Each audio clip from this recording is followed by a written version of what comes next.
And I do believe that our country, in fact, every country in the world, the welfare of these countries is bound up with the welfare of the United Nations, because if we don't hang together, then we'll hang separately. So anyway, I gave a version of this talk last year to a large group of women from the Middle East and North Africa in Ladbroke Grove. And I started off the talk by saying, well, very welcome to everybody. I just wanted to ask whether you think the United Nations is a complete waste of time and space. And I paused for dramatic effect. And they all went, yes, yes, complete waste of time and space. Correct answer. Exactly the answer I wanted, because I could then go on to say, well, I hope by the end of this talk, you will agree that it's not a complete waste of time and space.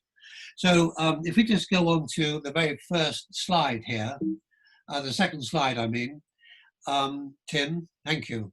So as you see, it was funded by 193 member states. It's funded by 193 member states, and it's headquartered in New York. There are offices around the world, including London, the IMO. And you can see there the 5 main aims of the United Nations. I don't need to read them out because you can read them yourself. But you may wonder, how do they hope to deliver on those five aims? Because they're pretty ambitious, especially when you consider that they're done on a shoestring budget. The budget for 2018-19, I think, was something like $5.8 billion, which is about the same as the New York Fire Service. So how is it they managed to do what they do on such a small budget? Well, that's what we're going to find out, I hope, in a moment. If we could have the next slide, please, Tim. There are 2 very, very important documents. One is the preamble to the Charter of the United Nations. I'm not going to read through it all, but you can read it for yourselves. And if you just read the first 3 lines of each section, you can pick out some of the key words here. And we might each choose different key words, but the words I would pick out would be we the peoples, not we the member states, not we the governments, not we the nations, we the peoples. And that means the UN is about you and me and our brothers and sisters around the world, and not the people who are trying to organize our lives in the politics, in the corridors of power. That's fundamental and very important, because it underlies everything else that should actually make the UN tick. And it's once the scourge of war will pick out many of us, because many of us find the scourge of war unbelievable, really, that we have to resort to war to solve our differences. And the other words that I pick out are living together in peace and with one another as good neighbours.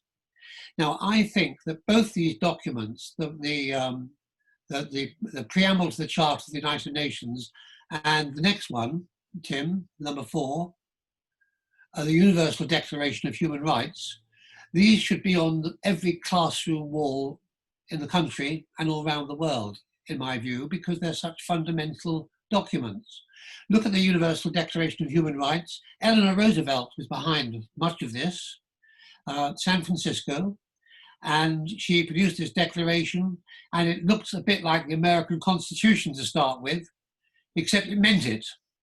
All human beings are born free and equal in dignity and rights, regardless of race, color, sex, creed, language, religion, etc., etc. And the last line on Article 3, everyone has the right to life, liberty, and security of person. Now, this is an amazing document, and you may say, isn't this terribly idealistic? And of course, it is idealistic. Would you expect the UN to be anything else except idealistic? And I really think that it should be idealistic, but it should also have traction. And it does have traction because both these 2 fundamental documents have been used in courts of law already, international law, in order to support cases brought against people or nations guilty of of breaches of human rights or other crimes against humanity. And so this document gives the lawyers leverage in courts of law around the world, particularly the International Criminal Court. So it's very important. So number 5, if we look at slide 5, Tim, there are many organs of the UN. I don't want to go through them all, but the key ones are the Security Council, the P5, United States, Russia, China, Britain and France, the product of history, 1945, 1946, when the Allies were fighting against the Nazis. And you could say that sounds a bit strange now. Why are Britain and France there for a start? Why not Brazil or India or wherever? And that may be a question you'd like to ask later on. Only the P5 have the veto. And you may say, why should Russia or the United States or whoever have the veto on anything they decide to do or don't decide to do? And this is where real politics raises its ugly head. The fact is that if the United States had a resolution put before it, which it felt threatened its security and its fundamental, its well-being and security, then it would definitely want to veto it. If it was not allowed to veto it, it would probably leave the UN.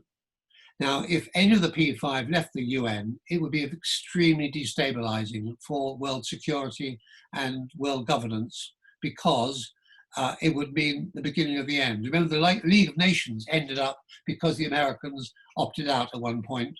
And if one of the P5, especially China, Russia, or the United States, were to leave the UN, this would be a disaster, financially and politically.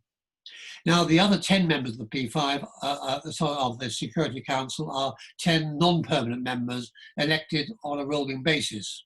And it varies quite a lot from year to year. This year, it just so happens, there are very few from Latin America. I'm very surprised at that. Dominican Republic, I think, is the nearest we get to it. Now, the General Assembly is rather like our Parliament, except it is very much under the thumb of the Security Council in many ways. They can make decisions, but the decisions are not obligatory. The Security Council doesn't necessarily have to follow them. And a 2/3 majority is needed. It's very difficult to do that quite often. And I'll just pick out one of the items there, appointing the UN Secretary General. Now, in theory, they can appoint the UN Secretary General. In practice, Security Council has a veto. Why? Because it is not in the interests of the P5, and particularly the 3 big beasts of Russia, China, and the United States, to have a Secretary General who is going to rock the boat, too powerful, too charismatic, can be too pushy, too innovative. It's as though the permanent secretary of the Cabinet Office in London, someone like Cummins, got very pushy and called the shots. The Parliament wouldn't like it, and the powers that be wouldn't like it. And so we're very lucky in our Secretary Generals on the whole. We've been very lucky. They've been very, very worthy. One of them has paid the price for being proactive. He died in Zambia in the 60s, and we don't know how or why he died. There's a mystery there. But anyway, it can be a dangerous position to be in. So number 6, please, Tim. I'm trying to go through this quite quickly because I want to leave plenty of time for you to, you can't heckle. One of the few advantages of this project is you can't heckle. So if you feel like heckling, you're allowed to sort of do this. Peacekeeping and peacebuilding. This is one of my absolute favorite visuals of all time, really, for various reasons. Partly because the peacekeeper is from Kenya, where I used to do a lot of work. I used to do a lot of work in Kenya and Tanzania, and it brings it back to me. And there he is rescuing a Croatian child during the Civil War. Peacekeeping takes place when there's a conflict and the UN moves in to try and stop it and mediate. Peace building is when they try and stop it from starting to prevent the conflict beginning even. Both very important concepts. Number 7, please, Tim. And it's UN peacekeeping is actually very cost effective. In Iraq, the operation in Iraq from the United States spent $4.5 billion a month. That's equivalent to 8 months expenditure for 20 UN missions around the world, of which there are about 32 peace building or peace keeping missions around the world at the moment. Why is the UN so cost effective and comparatively cheap? Well, one good reason, of course, is that doesn't use lots of heavy metal weapons for a start, huge bombs and things. It tries to minimize the use of force. It's not always possible to do that, but it conducts its missions with a light footprint. Even so, nearly 4,000 peacekeepers from 119 nations have lost their lives so far in trying to keep the peace for the UN. Interesting to note that the only time when there is an annual commemoration of the dead who've served the UN is in May every year at the Cenotaph in London. And it is a local UNA branch, United Nations Association branch, which supports it and organises it. One of the people who involved with the organisation is with us this evening, somewhere or other, Tricia Rogers, and who happens to be a chair of the London South East region of the United Nations Association. And central London is seized up for 2 hours while 193 delegates from 193 countries leave wreaths at the Cenotaph in memory of the peacekeepers.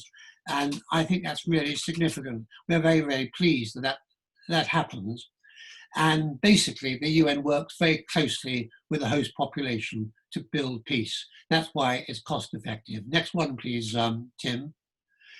And here we have an Ethiopian woman peacekeeper. Research shows that women peacekeepers and mediators, when they're involved in the peacekeeping process, make the process much more effective, much more likely to last a long time, and streamline the process. It's just quite extraordinary the impact that women peacekeepers have, and you may want to suggest reasons for this. I think it's pretty obvious to me why that should be so, but anyway, it's wonderful that we have these women peacekeepers. Number 9, please, Tim.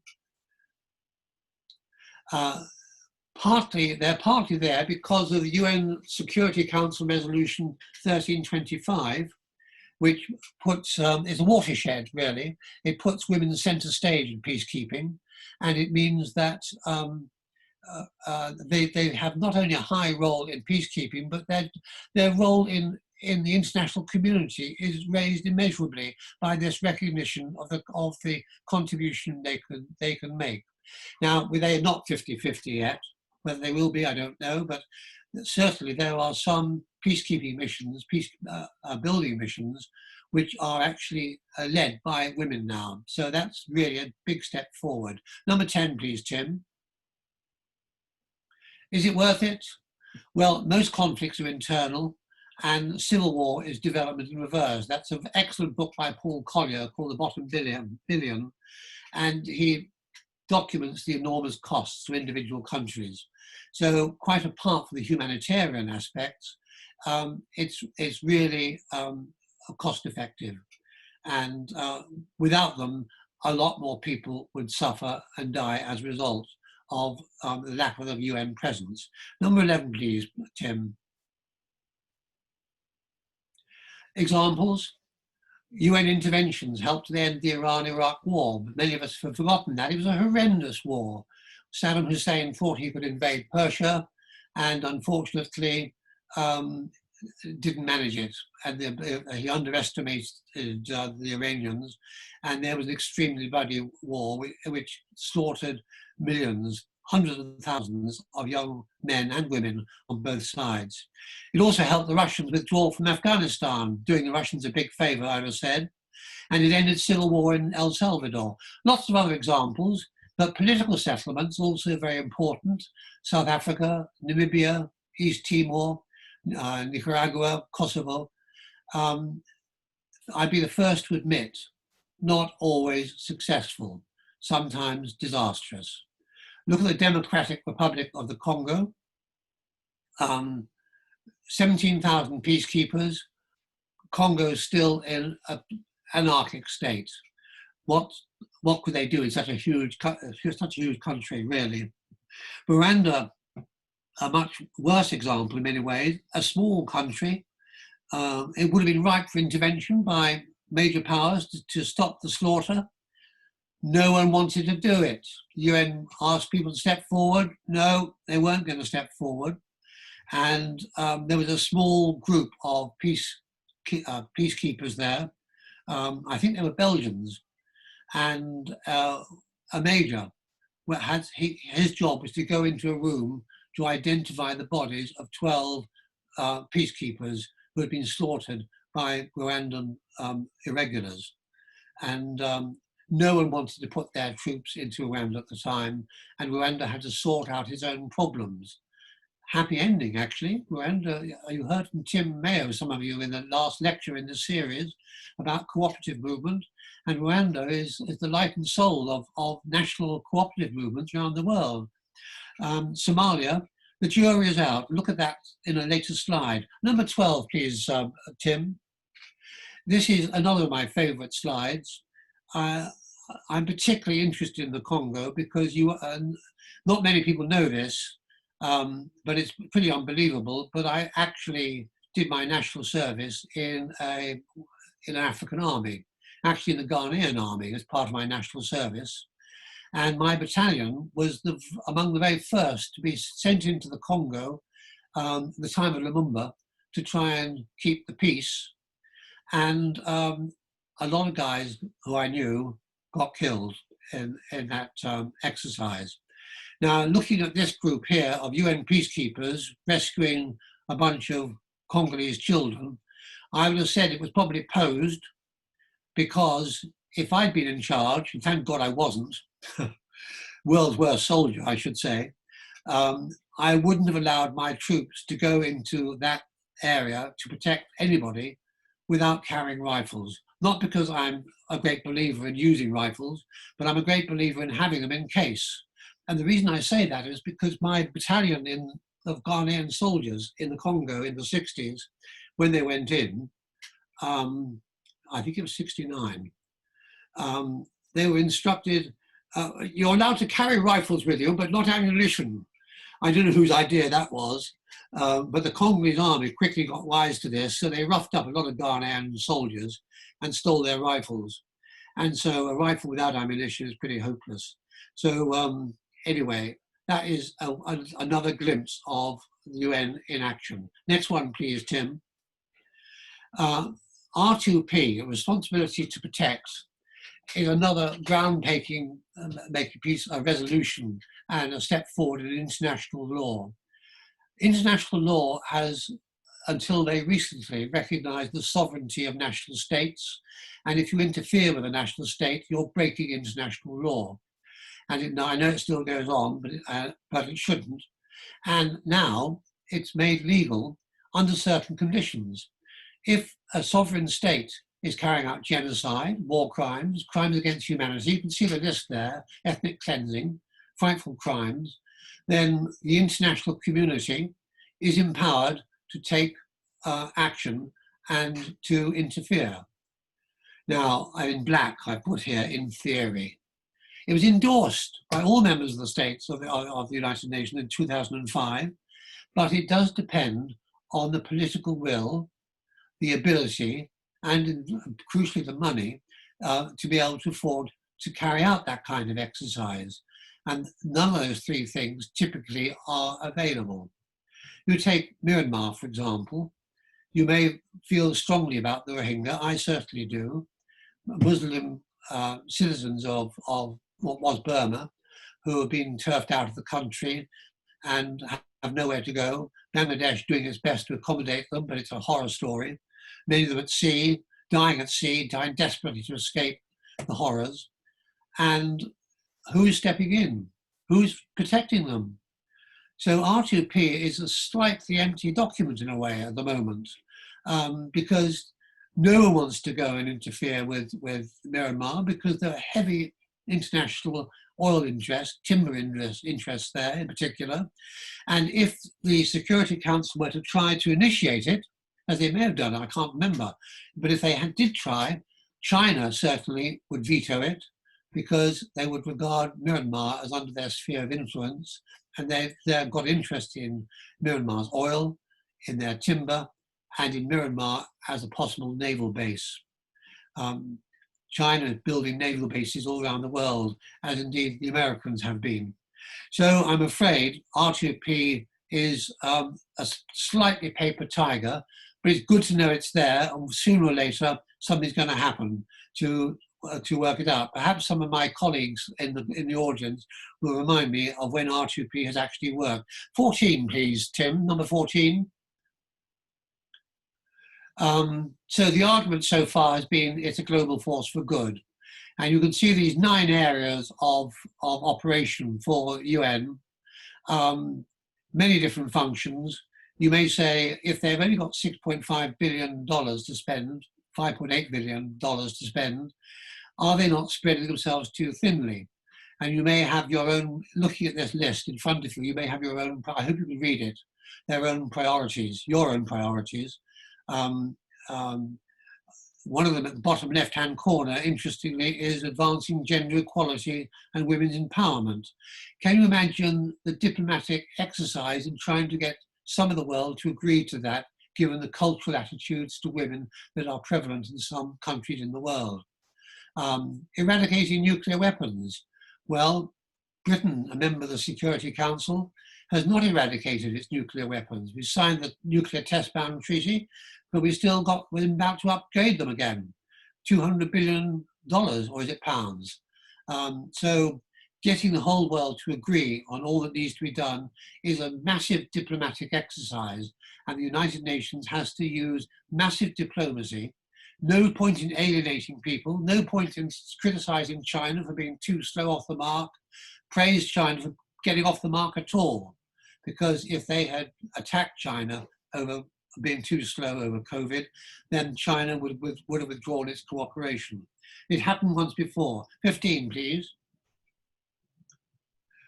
One of the issues mentioned is the violence against women. And it's shameful to say in 2020, still, 1 woman in 3 has experienced or is experiencing sexual or physical violence. And often the guilty party is an intimate partner. It's really quite shocking that that is still the case, that 50% of humanity should be subjected to that simply because of their gender. Next one, please, Tim. So apart from peacekeeping and violence, let's look more positively at development. I'm not going to run through the list there, but you can just quickly run through that first bullet point, and you can see how many interlocking issues there are, how difficult it would be to separate out any one of them from the others in order to get successful outcomes. And so it's really extraordinary how the UN manages to do that. And it does it very largely by outsourcing a lot of it, but also by using the UN Development Programme.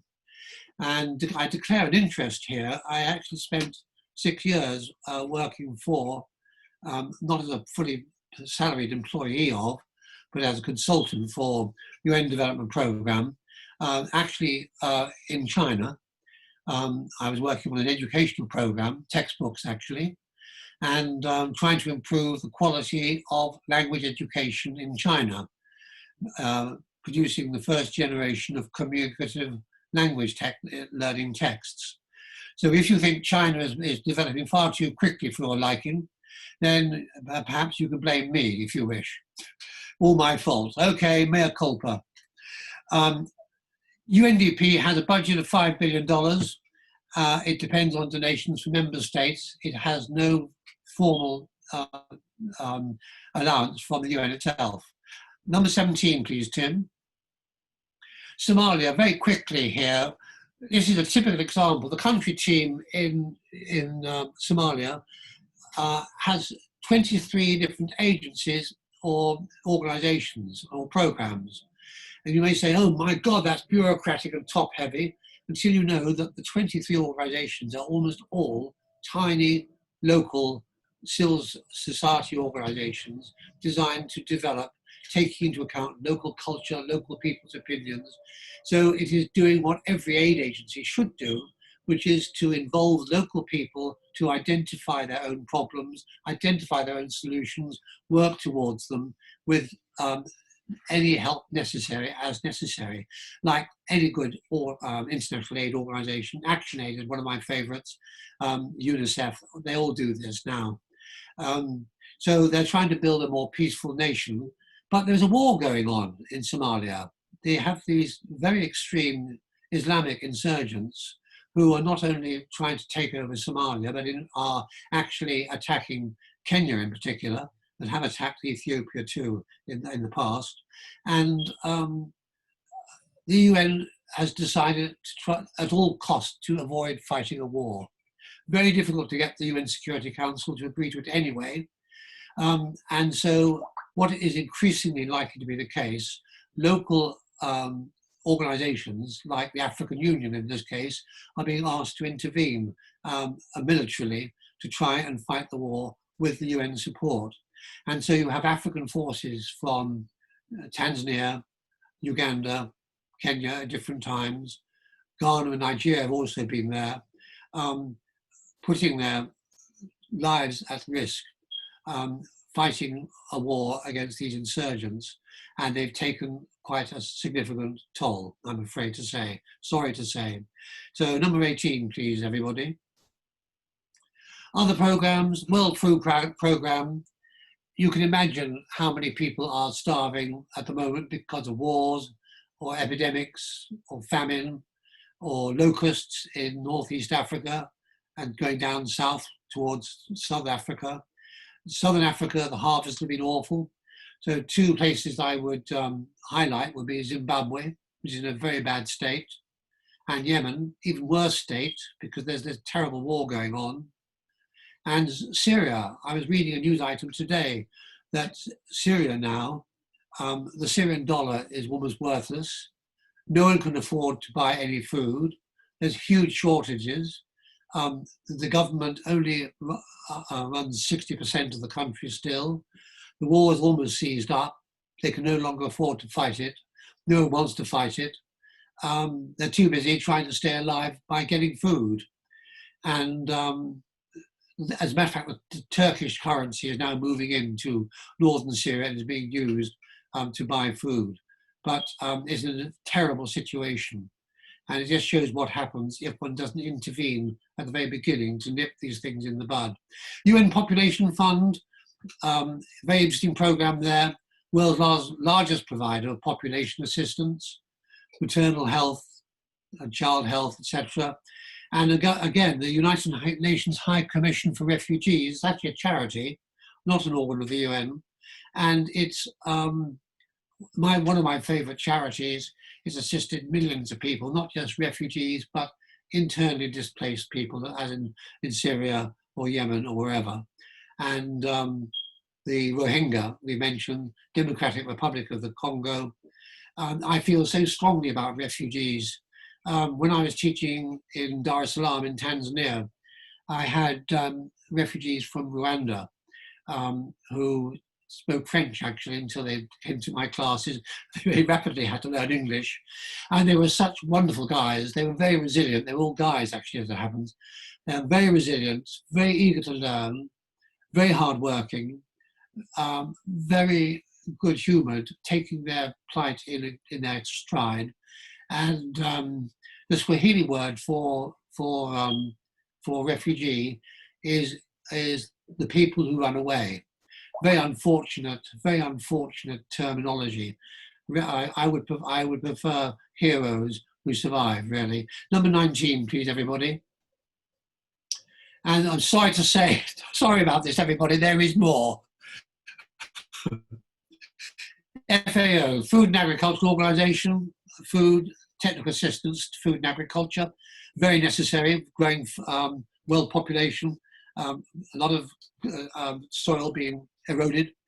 The WHO, I want to look at that a bit more closely in a moment, but the work they do in particular, reducing malaria, eradicating smallpox, nearly eradicating polio, would have done so without extremist Islamists interfering and saying the polio vaccine is all the Western plot against Islam.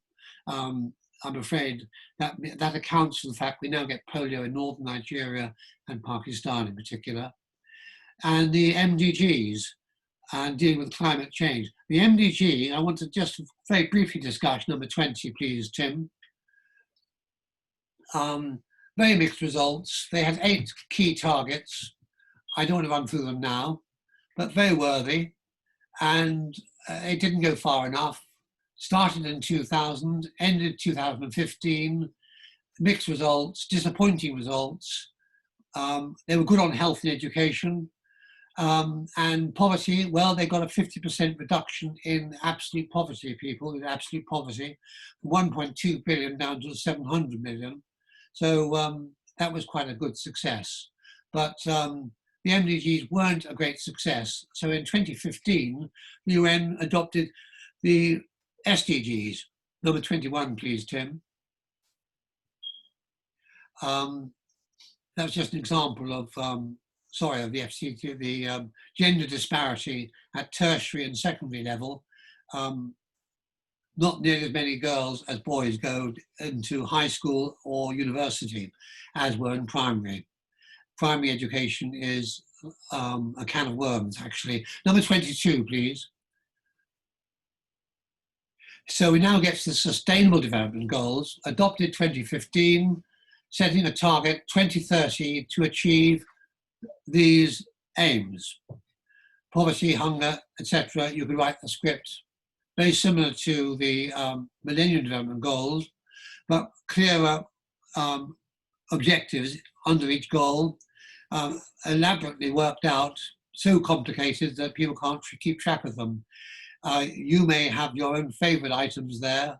I would personally identify clean water, good health and well-being and education, but you take your opinion and pick. Unfortunately, the UN doesn't have to pick its priorities. They're all priorities. And unfortunately, 23s, Tim, not just those, there's not more priorities. And you can't say any of them are wrong. But there are so many of these objectives that it's really quite bewildering to try and get your head around them all. I certainly find it difficult to do so, but they're wonderful and they're idealistic and they're practical and above all, they're doable. They are doable and significant progress is being made, except in one respect, actually. Life below water, that's over 50% of the planet is seawater, and it's in international waters where usually there is no jurisdiction by anybody at all. And if you were to join Jules Verne and go 2,000 leagues under the sea in the central Atlantic, you'd be surprised at the dreadful things you would see on the seabed.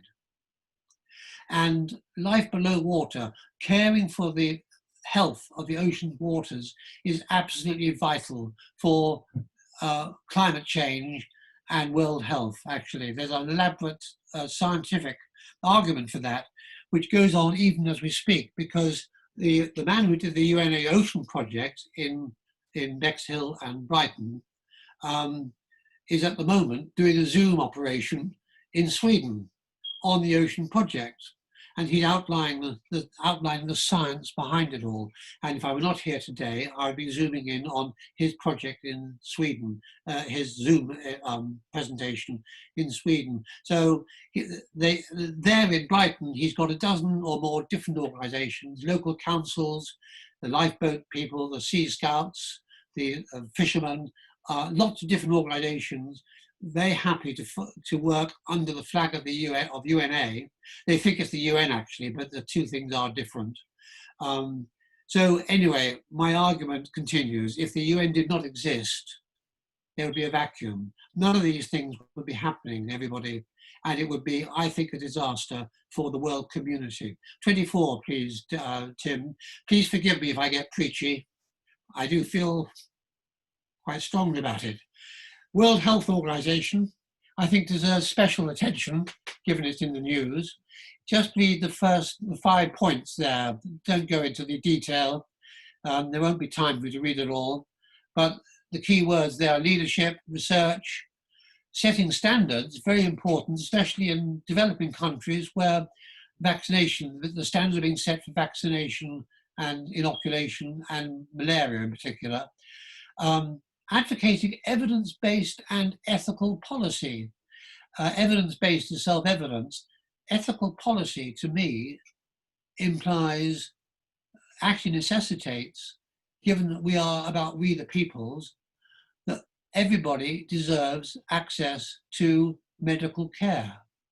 That is not happening. In many developing countries, not happening because people can't afford it. In some developed countries, people ought to be able to afford it, but can't. There is, in Western Europe, we're doing our best, although we're out of our depth financially, we're still trying to deliver it. But there is one Western country where between 20 and 30% of the country have no access to any medical insurance whatsoever and cannot afford medical care. And I don't want to name the country because it may be obvious to which country I'm referring. But that is quite shocking if it's one of the richest countries, in fact, the richest country in the world. So they need a bit of we the peoples in that country. Number 25, please, everybody. This gives you just half the world. I didn't have room for the whole world. So this gives you some idea of the spread of COVID from Greenland down to South Africa, Madagascar, and from Canada across to the Near East. And it's quite shocking, really. The two big centres are Western Europe and North America, and Central America, unhappily, where they can least afford it. And to cope with this virus and warning people about the pandemic and trying to develop strategies to deal with it and dealing with all the other things they have to deal with on top of that, the WHO has the budget of $5.8 billion. That's the same budget of a large United States hospital. And to accuse them of being hopeless is, I think, a disgrace, particularly as the US president tweeted in January of this year, his tweets, several of them, want to check it out, check his tweets back in January. He praised both China and WHO for their prompt action. So he's changed the tune since for political reasons, I'm afraid. He's putting politics before the health and well-being of nations. All I can say is, go figure. Wonderful American expression. Work it out for yourself. Go figure. However, I don't want to be seen as knocking the United States, because I have many dear friends, including Tim here present. But 26, please. Just to indicate, I don't want to just knock the United States. The United Nations Association UK, the national organisation, of which we are a regional organisation, London South East region, actually did an audit of how well Team GB is doing on these international issues. And we're only doing reasonably well, rather generously, I would have said, in two respects. The green bits, sustainable development, that's because of DFID. Unfortunately, DFID has just become a branch of the Foreign Office, today's news, and is becoming a branch of diplomacy rather than aid, and therefore forfeits our moral high ground for being one of the world's best deliverers of aid. And so I'm afraid that's going to turn amber at this rate, that green bit. Green for peacekeeping. We used to do peacekeeping in the past. We've done a bit more recently. We do a bit in a safe place like Cyprus, keeping peace between the Turkish and the Greek Cypriots, monitoring what goes on. But we should be doing much more, actually.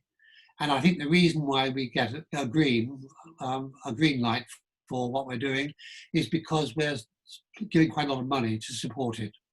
Amber, we're doing so-so on gender equality, respect for human rights, tackling climate change, nuclear disarmament. You may disagree with some of those ratings, but you're free to disagree and you're free to ask questions about them. We're doing really badly on two key issues, nuclear disarmament. We signed a nuclear test ban treaty and the nuclear disarmament treaty. We're not disarming. We're spending 200 billion on nuclear weapons. And responsible arms trading, bottom left, Saudi Arabia, arms to Saudi Arabia being used to slaughter the poor devils in the Yemen. And these awful weapons we've developed for the Saudis' Air Force to use. So a very mixed bag of achievements there for Britain. Must try harder, definitely, would be the scoreboard. 27, please, Tim. How are we doing for time, Tim? Or are we doing all right? Speed up. It's okay. I'm not going to see what he's saying. Why does the UN get a bad press? The Security Council, deservedly, in my opinion, exerts a malign influence on the UN, and it gets blamed. The use of the veto.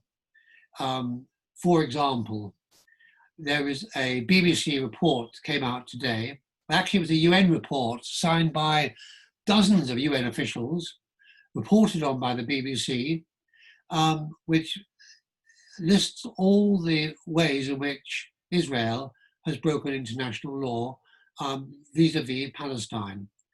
The US has repeatedly vetoed all the resolutions that condemn these breaches in international law on the grounds, basically they're allies, really.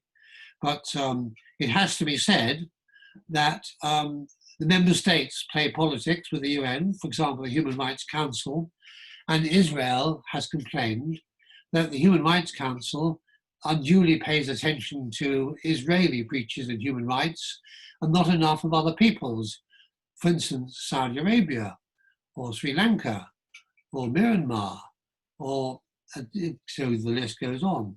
Many of those countries are member states within the Human Rights Council, shouldn't be there, you could argue. And so that brings the Human Rights Council into disrepute. So it's ripe for reform, really. But that doesn't stop the Human Rights Council chairman doing, a woman in fact at the moment, doing a wonderful job under very difficult conditions, despite the fact that member states do play politics.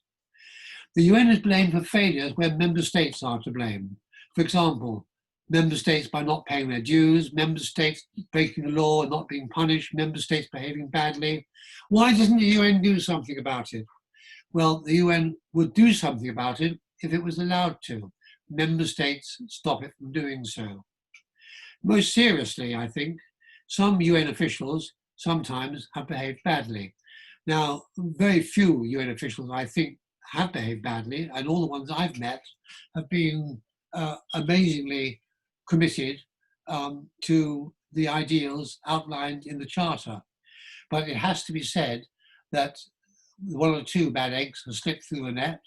Some of them are nominated by member states and get put into a position where they shouldn't be, because the UN tries to get a great spread of nations around the world. I remember a chap from Tanzania was nominated for an official position in the UN, who was well known to be useless.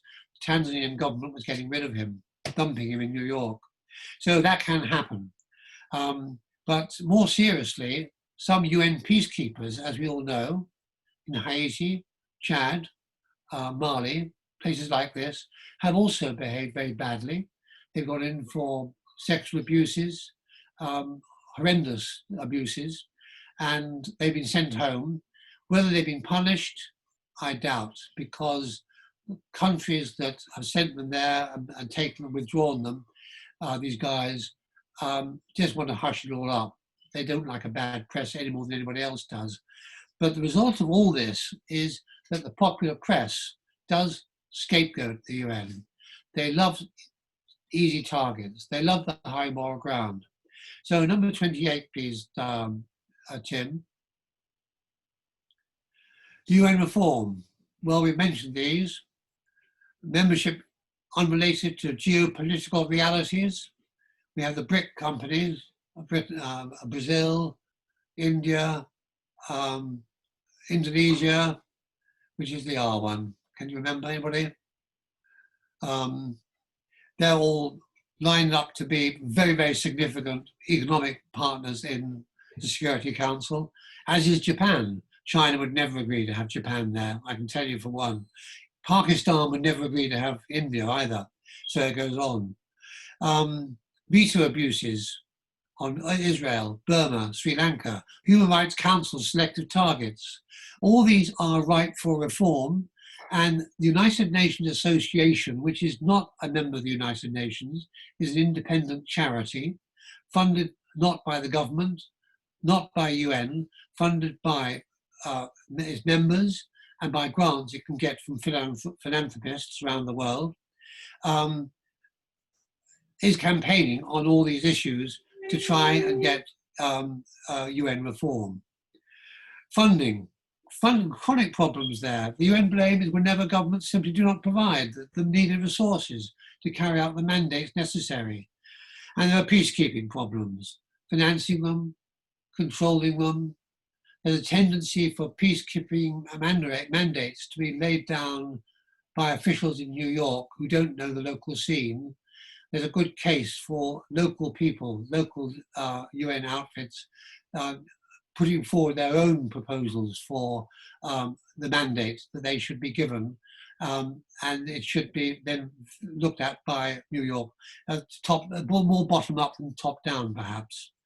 So there's a bit of bureaucracy that gets in the way, and the mandate is often inadequate, as we saw in the case of the Ghanaian rifles, when the Ghanaians weren't allowed any ammunition. So number 29, please, Tim. We're getting to the end, everybody. It'll be your turn to speak next. There is light at the end of the horizon. How are we doing for time? Too long. It's imperfect, our best hope. If it were to abolish today, it would be reinvented tomorrow. It's our best hope. Governments need to be reminded of the UN Charter, we the peoples, not we the self-serving governments, hence the need for the UNA. And so a commercial coming up, number 30. What is UNA? It campaigns for a strong and credible and effective UN. It's independent of the British government, independent of the UN. It seeks to alert the public to the UN's value needs, seeks to remind HMG of its responsibilities. It's a very critical UN fan club. It lobbies HMG, it lobbies the UN, and it runs public meetings and runs debates, operates in schools, trying to alert children to the necessity for the United Nations. It's a hard act to sell. It's a necessary act to sell. I hope you feel it may have been sold to some extent this evening. So number 31, Tim, commercial break. That's who you should consult if you want to know more.